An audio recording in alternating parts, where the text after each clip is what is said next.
Quand on parle de réussite dans le ministère, pour la maman qui va au marché, qu'est-ce qu'elle devrait comprendre?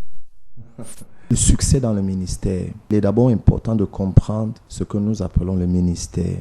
Le ministère est un don que Dieu a bien voulu attribuer à certains appelés, à certains élus au milieu de son peuple. Et quand il donne ce ministère, selon les Saintes Écritures, c'est selon son esprit. Dans le livre de 1 Corinthiens chapitre 12, il y a certains qui ont reçu les dons spirituels. Il y a d'autres qui ont reçu, selon Éphésiens chapitre 4, les dons ministériels. Et parmi ces différents dons ministériels, nous avons 5 ministères.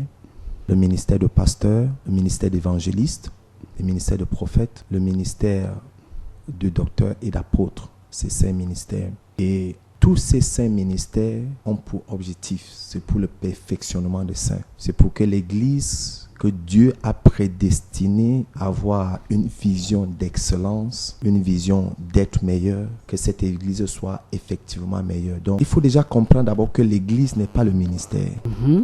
Vous nous expliquez la nuance à ce niveau. L'Église n'est pas le ministère.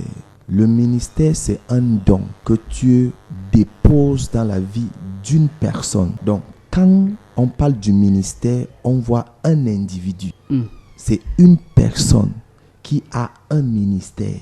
Et le ministère appartient à une personne. Par contre, l'Église n'appartient pas à une personne. L'Église appartient au Seigneur Jésus-Christ. On a vu des serviteurs de Dieu recevoir des prix venant des païens, entre guillemets. Oui. Est-ce que le païen a qualité, a matière à évaluer un serviteur de Dieu?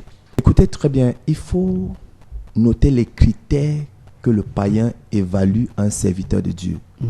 Les critères que le païen évalue un serviteur de Dieu ne sont pas les critères que Dieu évalue ses serviteurs. Ne sont pas les critères que l'Église peut évaluer ses serviteurs.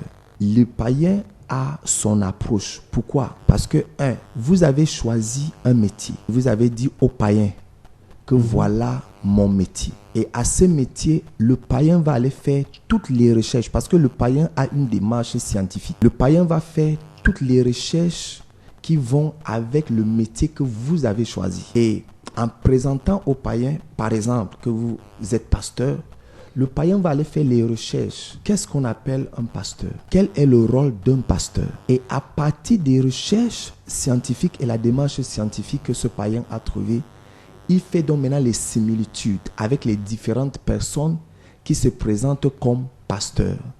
S'il voit une personne qui remplit les conditions des recherches d'un pasteur, d'un modèle de pasteur, selon les recherches scientifiques et la démarche scientifique, et cette personne devient un modèle pour le monde, que voilà la personne que nous pouvons dire, voici le bon pasteur.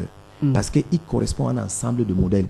Donc le païen va faire des recherches, il va même ouvrir la parole de Dieu, pas parce qu'il veut devenir croyant, mais parce qu'il veut connaître et comprendre ce que nous appelons modèle de pasteur.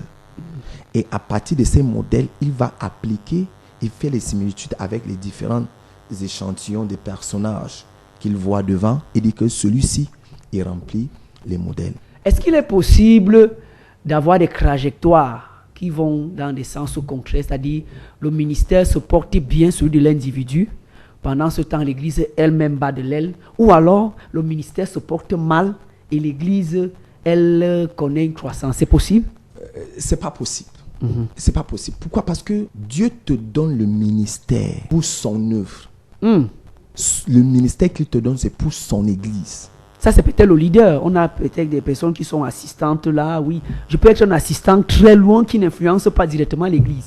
Je dis, même si vous êtes 10e assistant, si votre ministère se porte bien dans l'Église que Jésus-Christ vous a établie, il y aura un impact et une influence positive dans l'endroit où Dieu vous a mis à cause de cette œuvre-là. Bon, les gens pensent que tu peux avoir un ministère bien portant et l'Église que Jésus-Christ a établie se porte mal. Non, c'est qu'il y a un problème.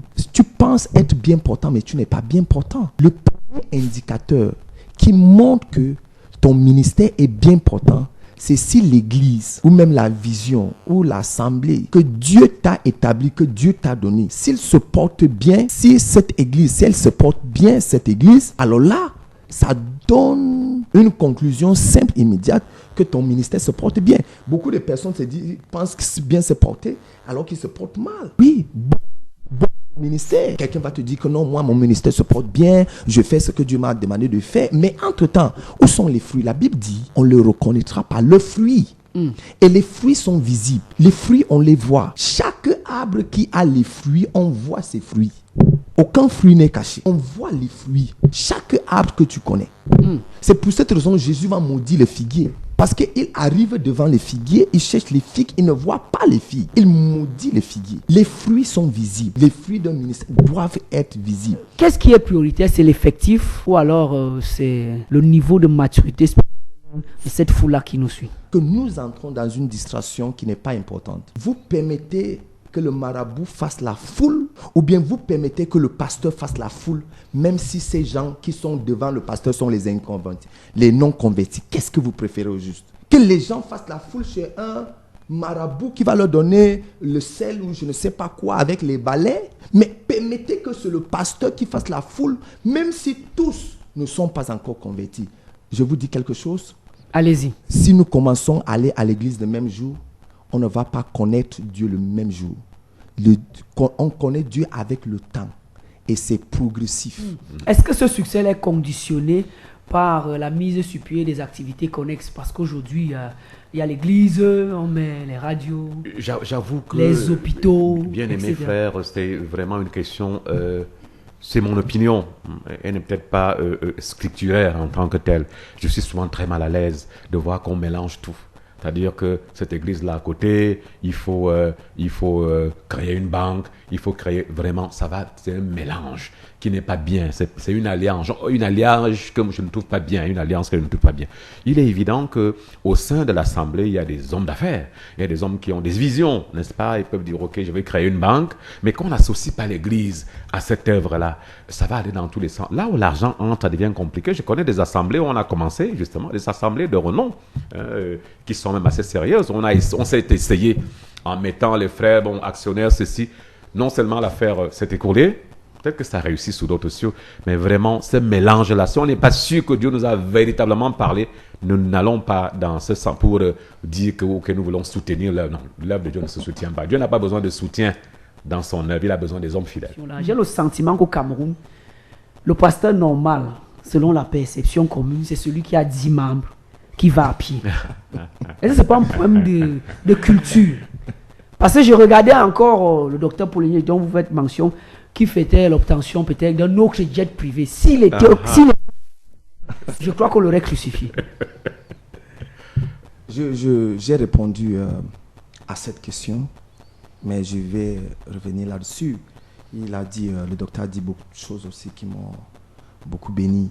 Et il vient de confirmer une chose que j'aime toujours déclarer ouvertement. Je dis, je suis serviteur de Dieu, pasteur, par la grâce de Dieu, prophète, et je ne suis pas un homme d'affaires.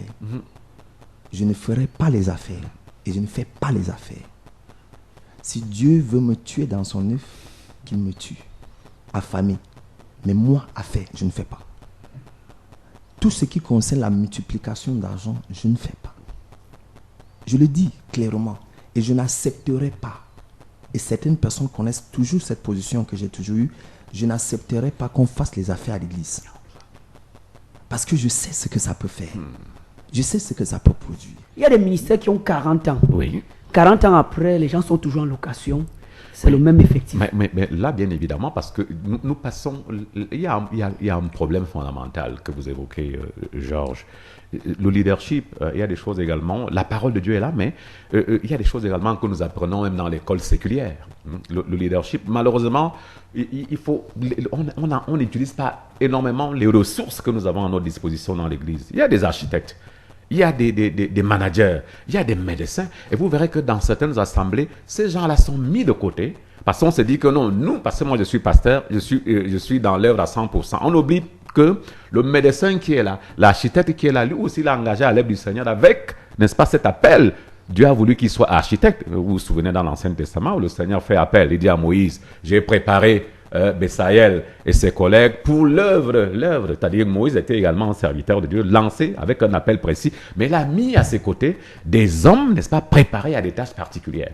Vraiment, il n'est pas normal que 20 ans, 30 ans après, nous soyons toujours en location, c'est même pas normal. Hein. Ça manque de vision, ça manque de leadership, et parfois je me pose la question si vraiment Dieu vous a appelé, parce que quand vous vous retrouvez dans cette situation-là, 20 ans après, c'est du surplace, on est encore à 10 personnes, 15 personnes, les gens partent, ils reviennent, et il y a même un problème aussi qui est spirituel. Si nous donnons, hier j'ai enseigné des jeunes, je leur disais, écoutez, comparez deux quartiers, il y a Ntaba, il y a Bastos. Moi, je m'amuse souvent à me promener dans ces deux quartiers-là. Tu arrives à Bastos, les bonnes odeurs, les maisons sont belles, les enfants qui sortent de cette maison sont tout beaux, tout mignons, etc. Ils sont en bonne santé. Allez à Ntaba. Les enfants sont mal nourris, les parents sont pauvres, etc.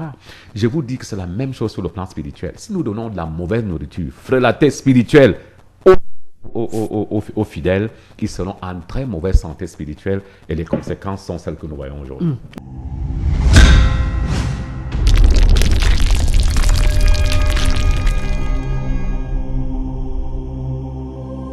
Vous écoutez RAD FM.